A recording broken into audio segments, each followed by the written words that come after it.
जी नमस्ते, मैं राकेश। स्वागत है आप सभी का अपने यूट्यूब चैनल एजुकेशन फायर पे। तो अभी हम लोगों ने कुल मिलाकर के प्रैक्टिस सेट आर्ट्स तक कंप्लीट कर लिया है जेटेड से रिलेटेड।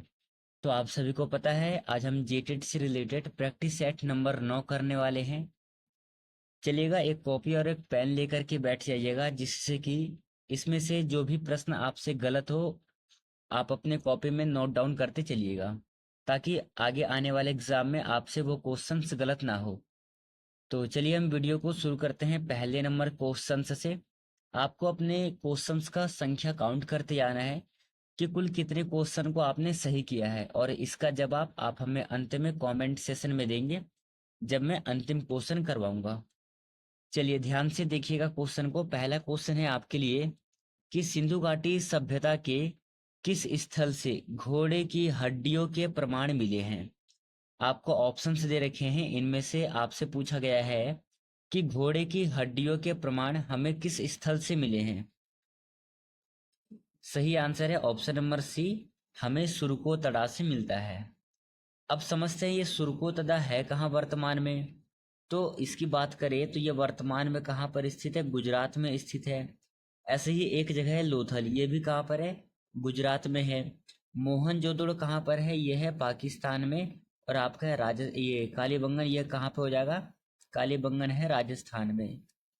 ठीक है, तो ये आपको नाम याद रखना है।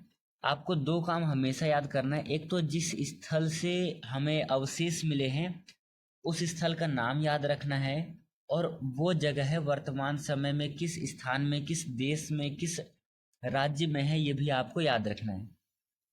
चलिए दूसरे नंबर क्वेश्चन को देखिएगा। दूसरे नंबर का क्वेश्चन है, ऋग्वेद में 10 राज्य युद्ध किस नदी के किनारे लड़ा गया था। आपसे नदी के नाम पूछा गया है, गंगा, सरस्वती, यमुना और परुशणी। परुशणी को हम क्या कहते हैं, रावी नदी भी कहते हैं। तो इसका सही आंसर है ऑप्शन नंबर डी, किस नदी के किनारे लड़ा गया था 10 राज्य युद्ध। तो ये लड़ा गया था परुशणी नदी, जिसे हम रावी नदी कहते हैं। तो ध्यान में रखना है आपको, ऑप्शन नंबर डी इसका सही है। चलिए बढ़ते हैं अगले क्वेश्चन की ओर। तीसरे नंबर का क्वेश्चन है, मगध के किस शासक ने अवंती राज की उपाधि धारण की थी। कुछ आपको ऑप्शंस दे रखे हैं, आपको सही आंसर का चयन करना है। अवंती राज की उपाधि धारण की थी बिंबिसार ने। ठीक है, ऑप्शन नंबर ए इसका सही आंसर है। इसी के साथ साथ बिंबिसार ने और कुछ उपाधियां धारण कर रखी थी, जैसे कि एक नाम आता है श्रेणिक, एक उपाधि है इसका सेनिया। तो ये कुछ उपाधि है जो आपको याद रखना है, या फिर यहाँ से प्रश्न कर सकता है। तो यहाँ पर इस क्वेश्चन का आंसर है ऑप्शन नंबर ए, बिंबिसार। चलिए अगला क्वेश्चन देखिएगा। चौथे नंबर का क्वेश्चन है, महावीर का जन्म किस वंश में हुआ था। तो इसका सही आंसर है ज्यात्रिक वंश में हुआ था, ऑप्शन नंबर सी सही है। और आपको पता है कि महावीर जो है किस धर्म से रिलेटेड है, जैन धर्म से रिलेटेड है। जैन धर्म वास्तविक रूप में ये क्या है, जिन शब्द से बना है, और जिन का अर्थ होता है विजेता। यदि हम बात करें जैन धर्म में तो इसमें टोटल 24 तीर्थंकर है, जिनमें से पहले जो नाम आता है वो आता है ऋषभ देव का। किसका नाम आता है, ऋषभ देव का। और आपको अंतिम का नाम पता है, महावीर है। तो ये बातें आपको याद रखना है, और इसका आंसर है ऑप्शन नंबर सी। चलिए पांचवें नंबर क्वेश्चन को देखिएगा। पांचवा क्वेश्चन है आप सभी के लिए, किस मौर्य शासक ने यूनानी राजदूत मेगस्थनिज को अपने दरबार में आमंत्रित किया था। अशोक, बिंदुसार, चंद्रगुप्त मौर्य और दशरथ। तो आपसे पूछा गया कि मेगस्थनिज को अपने दरबार में किसने आमंत्रित किया था। इसका सही आंसर है option number C, Chandragupta Maurya ने किया था। ऑप्शन नंबर सी इस क्वेश्चन का सही आंसर है। चलिए अगला क्वेश्चन देखिएगा। नेक्स्ट क्वेश्चन है आपके लिए कि किस गुप्त सम्राट को कविराज की उपाधि से नवाजा गया था। बताइए क्या होगा सही आंसर। साथियों, समुद्रगुप्त को कविराज की उपाधि से नवाजा गया था। ऑप्शन नंबर ए आपका सही आंसर है। चलिए अगला क्वेश्चन देखिएगा। सातवें नंबर का क्वेश्चन है आपके लिए कि प्राचीन भारत के किस शासक ने कलिंग पर विजय प्राप्त की थी?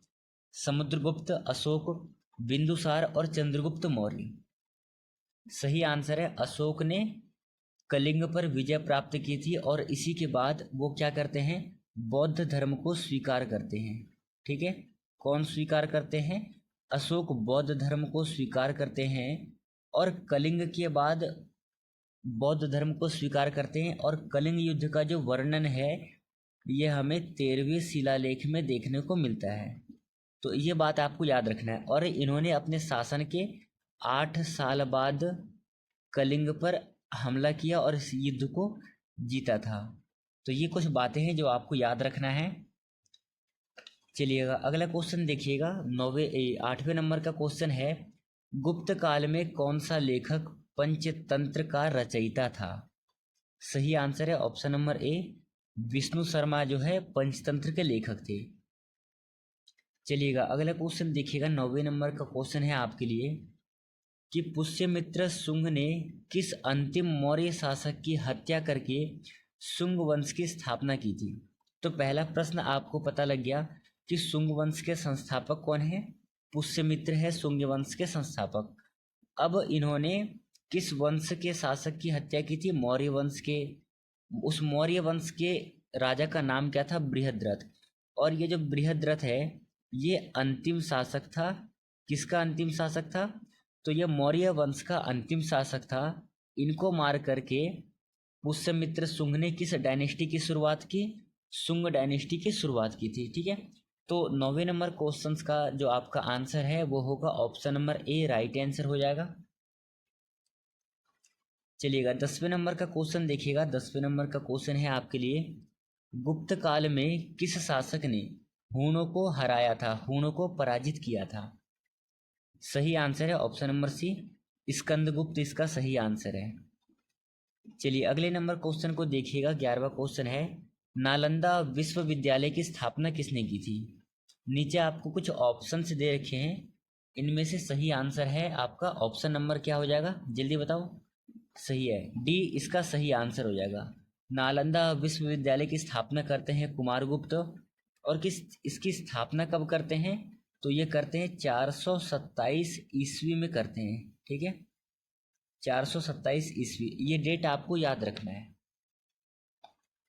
चलिएगा 12वें नंबर क्वेश्चन को देखिएगा। 12वां क्वेश्चन है आप सभी के लिए कि सातवाहन शासकों ने अपनी राजधानी कहाँ पर स्थापित की थी? अमरावती, पाटलिपुत्र, प्रतिष्ठान और उज्जैन। निम्नलिखित में से कौन सा आंसर सही है? आंसर इसका ऑप्शन नंबर सी, प्रतिष्ठान। ठीक है, सातवाहनों ने अपनी राजधानी प्रतिष्ठान स्थापित की थी। चलिए अगला क्वेश्चन देखिएगा। नेक्स्ट क्वेश्चन है आपके लिए, इजी क्वेश्चन है, विक्रम संवत की स्थापना किसने की थी? मतलब विक्रम संवत का प्रारंभ किससे माना जाता है? आंसर है आपका विक्रमादित्य, ऑप्शन नंबर सी इसका सही आंसर है। चलिए देखिएगा अगले क्वेश्चन को। नेक्स्ट क्वेश्चन है आप सभी के लिए, किस हड़प्पा स्थल से बृहस्पति की मूर्ति प्राप्त हुई है? ऑप्शन में है मोहनजोदड़ो, लोथल, धौलावीरा और हड़प्पा। सही आंसर बताना है आपको, बताइए। सही आंसर है ऑप्शन नंबर ए, मोहनजोदड़ो से हमें बृहस्पति की मूर्ति प्राप्त हुई है। और मैंने अभी कहा था कि यह मोहनजोदड़ो कहाँ पर स्थित है वर्तमान समय में? पाकिस्तान में स्थित है। चलिए देखिएगा अगले क्वेश्चन को। नेक्स्ट क्वेश्चन है आप सभी के लिए, गुप्त काल में संस्कृत भाषा के महान कवि और नाटककार कौन थे? ठीक है, क्या पूछा है? संस्कृत भाषा के महान कवि और नाटककार कौन थे? नीचे आपके लिए कुछ ऑप्शंस, कुछ हिंट दे रखे हैं, इनमें से सही आंसर कौन सा होगा? आंसर है आपका ऑप्शन नंबर बी, कालिदास। इन्होंने बहुत सारी रचनाएं की है जिनमें से कि 7 प्रसिद्ध है। इन 7 में से भी जो सबसे ज़्यादा प्रसिद्ध है, एक तो हो जाएगा आपका अभिज्ञान शाकुंतलम। ठीक है, अभिज्ञान शाकुंतलम। ठीक है, और दूसरा क्या है? दूसरा है मेघदूत। ठीक है, अभिज्ञान शाकुंतलम एक नाटक है जो कि सबसे ज़्यादा प्रसिद्ध है, ये आपको याद रखना है और ये भी याद रखना है। मेघदूत दो भागों में डिवाइड है, एक तो हो जाएगा पूर्व मेघ और दूसरा हो जाएगा उत्तर मेघ। इस क्वेश्चन का आंसर है कालिदास, और कालिदास टोटल 7 ग्रंथ लिखते हैं, जिनमें से कि अभिज्ञान शाकुंतलम और मेघदूत अधिक प्रसिद्ध है। चलिएगा देखिएगा अगले क्वेश्चन को। 16वें नंबर का क्वेश्चन है आपके लिए कि प्राचीन भारतीय विज्ञान के क्षेत्र में आर्यभट्ट का प्रमुख योगदान किस विषय में था? सही आंसर है आपका ऑप्शन नंबर सी आंसर हो जाएगा। गणित में इनका बहुत ज़्यादा महत्वपूर्ण योगदान दिया था, क्योंकि आपने सुना भी होगा कि शून्य का आविष्कार किसने किया था? आर्यभट्ट ने किया था शून्य का आविष्कार। और ये कहाँ के रहने वाले थे? इसका जवाब आप हमें कमेंट सेशन में करके देंगे। चलिए अगला क्वेश्चन देखिएगा। 17वें नंबर का क्वेश्चन है अशोक के किस शिलालेख में धम्म नीति का उल्लेख है? सही आंसर है इसका ऑप्शन नंबर बी 14 शिलालेख। ऑप्शन नंबर बी इसका सही आंसर है। चलिएगा अगला क्वेश्चन है गुप्त काल में सोने के सिक्के किस नाम से प्रचलित थे? रुपयक, दिनार, टंका और ड्रम। इनमें से कौन सा आंसर सही है? 4 ऑप्शंस दे रखे हैं, इनमें से सही आंसर कौन सा है ये आपसे पूछा गया है। तो सही आंसर हो जाएगा 18वें नंबर क्वेश्चन का बी। क्या कहते हैं हम इसे? दीनार कहते हैं। यदि यहाँ पर आपसे प्रश्न चेंज करके ये पूछ लिया जाए कि भारत में सबसे पहले सोने के सिक्के किसने चलवाए थे, तब आपका आंसर होगा कनिष्क ने चलवाए थे। ठीक है, ये आपको याद रखना है। और कनिष्क किस वंश से रिलेटेड थे? तो साथियों ये कनिष्क जो है ये कुषाण वंश के थे। ठीक है, कुषाण वंश के थे कनिष्क। तो ये बातें आपको याद में रखते हुए चलना है। चलिए अगला क्वेश्चन देखिएगा। 19वें नंबर का क्वेश्चन है आपके लिए कि किस अभिलेख में समुद्रगुप्त को भारतीय नेपोलियन कहा गया है? नीचे आपको कुछ अभिलेखों के नाम दे रखे हैं, इनमें से किस में कहा गया है? सही आंसर इसका ऑप्शन नंबर ए प्रयाग प्रशस्ति, जो कि हरिसेन के द्वारा लिखा गया है। किसने लिखा है प्रयाग प्रशस्ति? हरिसेन ने लिखा है। इसी में समुद्रगुप्त को भारत का नेपोलियन कहा गया है। ऑप्शन नंबर ए इसका सही आंसर है। चलिए अगला क्वेश्चन है आपके लिए चोल शासन काल के दौरान उत्तीरमे का क्या अर्थ होता है? उत्तीरमे शब्द का क्या अर्थ होता है? मंदिर निर्माण, भू राजस्व, व्यापारिक संगठन या फिर कृषक संगठन। क्या होगा सही आंसर? ऑप्शन नंबर बी इसका सही आंसर है। उत्तीरमे का अर्थ होता है भू राजस्व। Option number B right answer है। चलिए देखिएगा 21वें नंबर क्वेश्चन को। सिंधु घाटी सभ्यता के किस स्थल को प्राचीन बंदरगाह कहा जाता है? तो ये क्वेश्चन मैं कई बार करा चुका हूँ। इसका आंसर है ऑप्शन नंबर सी लोथल को हम कहते हैं प्राचीन बंदरगाह। लोथल यदि हम बात करें तो ये कहाँ पर है? लोथल है साथियों गुजरात में। वर्तमान समय में कहाँ पर स्थित है? गुजरात में। ऐसे ही कालीबंगन कहाँ पर स्थित है? कालीबंगन राजस्थान में स्थित है। और ये दोनों ही जगह कहाँ पर स्थित है? ये दोनों है पाकिस्तान में। चलिएगा अगला क्वेश्चन देखिएगा। 22वें नंबर का क्वेश्चन है आप सभी के लिए कि गुप्त काल के दौरान अश्वमेध यज्ञ का आयोजन किस शासक ने किया था? देखिए अश्वमेध यज्ञ का आयोजन बहुत सारे शासकों ने किया था, और ये अश्वमेध यज्ञ अपने राज्य का विस्तार करने के लिए किया जाता है। पर प्रश्न में क्या पूछा गया है कि गुप्त काल के दौरान, तो गुप्त काल के दौरान ही बताना है आपको। और इसका सही आंसर है ऑप्शन नंबर ए समुद्रगुप्त ने किया था। ठीक है, गुप्त काल के दौरान में अश्वमेध यज्ञ का आयोजन किसने किया था? समुद्रगुप्त ने किया था। तो इसका जो है option number A right answer हो जाएगा। चलिए अगला क्वेश्चन देखिएगा। 23वें नंबर का क्वेश्चन है सातवाहन वंश का संस्थापक कौन है? सही आंसर है Simuka. Option number B right answer है। सातवाहन वंश के संस्थापक कौन थे? सिमुक इसके संस्थापक थे। और यदि इसके हम अंतिम राजा की बात करें तो वो कौन था? विजया सातकर्णी। विजया सातकर्णी ये अंतिम राजा है। किसके अंतिम राजा है? तो ये सातवाहन वंश के अंतिम राजा है। चलिए अगला क्वेश्चन देखिएगा आपके लिए। अगला क्वेश्चन है मगध में प्रथम राजधानी कहाँ थी? मतलब मगध की पहली राजधानी कहाँ पर थी? आपको पता लग रहा होगा कि ये कहाँ से पूछा गया है। महाजनपदों से पूछा गया है। और महाजनपदों की संख्या थी टोटल 16। इन 16 महाजनपदों में से सबसे ज़्यादा जो शक्तिशाली है वो है मगध महाजनपद, और इसकी जो पहली राजधानी थी वो थी राजगीर। राजगीर को हम अन्य किस नाम से जानते हैं? राजगृह के नाम से भी जानते हैं। बाद में इसकी राजधानी चेंज होकर के कहाँ कर दी जाती है? चेंज होकर के इसकी राजधानी कर दी जाती है पाटलिपुत्र, और पाटलिपुत्र को वर्तमान समय में हम कहते हैं पटना। और यह पटना जो है ये बिहार की राजधानी है, और बिहार में कुल मिलाकर के 38 जिले हैं। तो ये कुछ इंपॉर्टेंट बातें हैं जो आपको अपने कॉपी में लिखते हुए व याद करते हुए चलना है। चलिएगा अगला क्वेश्चन देखिएगा आपके लिए। अगला क्वेश्चन है किस शासक ने खारवेल के साथ हम्पी गुफा अभिलेख का निर्माण करवाया था? ऑप्शन में है समुद्रगुप्त, बिंबिसार, खारवेल और अशोक। तो इसका आंसर क्या होगा? सही आंसर, करेक्ट आंसर है खारवेल। ऑप्शन नंबर सी इसका सही आंसर है। सबसे पहले हम समझते हैं कि यह हम्पी अभिलेख जो है ये कहाँ से प्राप्त हुआ है। तो यह भुवनेश्वर से कुछ दूरी पर जाकर के एक उदयगिरी पहाड़ी है। ठीक है, कौन सा पहाड़ी? उदयगिरी पहाड़ी है। यहाँ से हमें हम्पी गुफा प्राप्त होता है, और ये जो भाषा है इसमें ये प्राकृत भाषा में लिखा हुआ अभिलेख है। तो ये दोनों ही बातें आपके एग्जाम के लिए इम्पोर्टेंट रहेगा, तो आपको दोनों ही बातों को ध्यान में रखते हुए चलना है। चलिए अगला क्वेश्चन है क्योटो किस मौर्य सम्राट का नाम था? यहाँ पर मौर्य आया है तो हम समझते हैं सबसे पहले मौर्य वंश के संस्थापक कौन थे? आपका आंसर होगा मौर्य वंश के संस्थापक कौन थे? चंद्रगुप्त मौर्य मौर्य वंश के संस्थापक थे। यहाँ पर पूछा गया है कि क्योटो किस मौर्य सम्राट का नाम था? आंसर है बिंदुसार। ऑप्शन नंबर बी इसका सही आंसर है। चंद्रगुप्त का बेटा था ये बिंदुसार, और इसके बाद कौन आते हैं? अशोक आते हैं। ठीक है, तो अशोक के पिताजी का नाम था आपका बिंदुसार, बिंदुसार के पिताजी का नाम था चंद्रगुप्त मौर्य। ये बातें आपको ध्यान में रखना है। चलिए अगला क्वेश्चन देखिएगा। अगला क्वेश्चन है आपके लिए अशोक के अभिलेखों को सबसे पहले किसने पढ़ा था? ये तो आपको पता होगा कि सबसे पहले अभिलेखों के माध्यम से संवाद किसने किया था? अशोक ने। और अभी आपने पढ़ा कि अशोक किस वंश से संबंधित था? मौर्य वंश से संबंधित था। मौर्य वंश के जो संस्थापक है वो है चंद्रगुप्त मौर्य।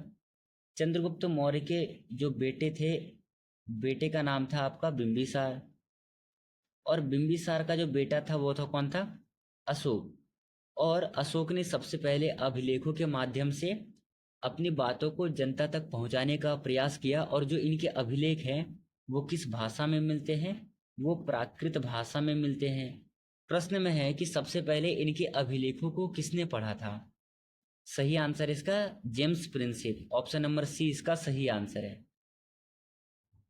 चलिएगा आप अगले नंबर क्वेश्चन को देखिएगा। अगला क्वेश्चन है आप सभी के लिए गुप्त काल के किस विद्वान को भारत का पाइथागोरस कहा गया है? मतलब कि भारत का पाइथागोरस किसे कहा गया है गुप्त काल में? इसका सही आंसर होगा आपका ऑप्शन नंबर क्या हो जाएगा? जल्दी बताइए, जल्दी बताइए क्या होगा।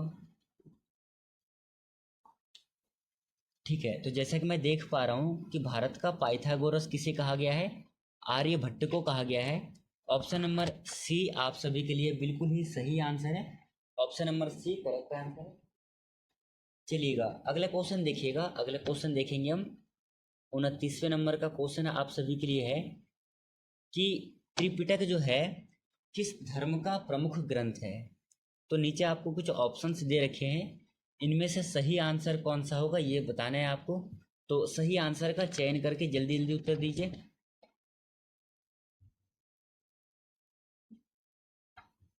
क्या होगा इस प्रश्न का सही आंसर? आंसर है इसका ऑप्शन नंबर बी, बौद्ध धर्म का प्रमुख ग्रंथ है त्रिपिटक। और जैसे कि मैंने आपसे बताया था त्रिपिटक में 3 पिटक कौन कौन से हैं? तो एक तो है विनय पिटक, एक बार मैं फिर से लिखता हूँ कौन कौन से त्रिपिटक। एक है विनय पिटक, दूसरा है सुत्त पिटक, और तीसरा है अभिधम्ब पिटक। ठीक है, तीसरा कौन सा है? अभिधम्ब पिटक। ये 3 पिटक किससे रिलेटेड है? ये तीनों पिटक रिलेटेड है आपके बौद्ध धर्म से रिलेटेड है। तो ये बातें आपको ध्यान में रखना है। चलिए अगला क्वेश्चन देखिएगा आपके लिए। अगला क्वेश्चन है कि किस शासक के शासनकाल में चोल शासन का सबसे बड़ा विस्तार हुआ था? तो नीचे आपको कुछ ऑप्शंस दे रखे हैं, इनमें से सही आंसर का चयन करना है। आंसर है सबसे अधिक विस्तार हुआ था राजेंद्र चोल फर्स्ट के शासनकाल में। ठीक है, ऑप्शन नंबर बी इसका सही आंसर हो जाएगा। और इसके पिताजी का नाम क्या है? राजा राज चोल प्रथम। ये भी आपको याद रखना है। यहाँ पर इस क्वेश्चन का आंसर है ऑप्शन नंबर बी। चलिए अगला क्वेश्चन देखिएगा। 31वें नंबर का क्वेश्चन है आपके लिए।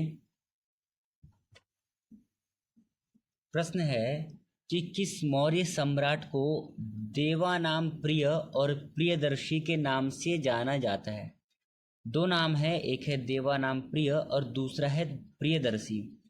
ये दोनों ही नाम से किसे जाना जाता है? तो मैंने आपको बताया था किसे जाना जाता है, अशोक को जाना जाता है। तो ऑप्शन नंबर सी इसका सही आंसर हो जाएगा 31 नंबर क्वेश्चन का।